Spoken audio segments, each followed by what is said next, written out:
Skin care, hair care, styling, എല്ലാ content ക്രിയേറ്റേഴ്സും ഇതിന്റെ പറ്റി കുറെ കാര്യങ്ങൾ പറയുന്നുണ്ട്. കുളി കഴിഞ്ഞാൽ നനവോടെ തന്നെ ഇതൊക്കെ ദേഹത്ത് പറ്റണം, എന്നാലേ വെളുക്കുള്ളൂ. പക്ഷെ ആരും ഓറൽ കെയറിനെ പറ്റി ബോധേഡല്ല.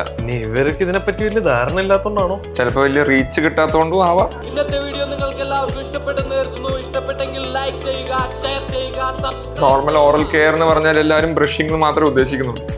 ബ്രഷിംഗ് മാത്രം പോരാ, ഫ്ലോസിംഗ് വളരെ ഇമ്പോർട്ടന്റ് ആണ്. ബ്രഷിന് എല്ലാ ഏരിയകളിലും എംബ്രേഷസിലും ഒന്ന് കയറി ക്ലീൻ ചെയ്യാനുള്ള ഓപ്ഷൻസ് ഇല്ല, അതിനുള്ള ഇതില്ല. അപ്പോൾ പല്ലുകളുടെ ഇടയിൽ ക്ലീനിങ് ഒക്കെ നടക്കണമെങ്കിൽ ഫ്ലോസിംഗ് തന്നെ ചെയ്യണം.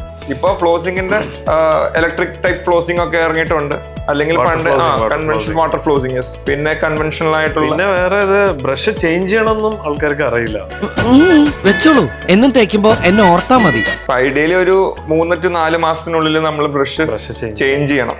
അതിനുശേഷം ആ ബ്രഷ് കൊണ്ട് കാര്യമില്ല, കാരണം അതിന്റെ ഒരു എഫിഷ്യൻസി നഷ്ടമാവും. പിന്നെ നമ്മൾ എത്ര ചെയ്തിട്ടും അതുകൊണ്ട് യൂസ് ഇല്ല, പ്രോപ്പർ ആവുന്നില്ല ബ്രഷിങ്. ഇപ്പൊ അധികം പേരും ചോദിക്കണ്ടല്ലോ, ഞാൻ 2 നേരം ബ്രഷ് ചെയ്യുന്നുണ്ട് പക്ഷെ എന്നിട്ടും പ്രോപ്പറായിട്ട് ക്ലീൻ ആവുന്നില്ലല്ലോ എന്നൊക്കെ പറഞ്ഞു.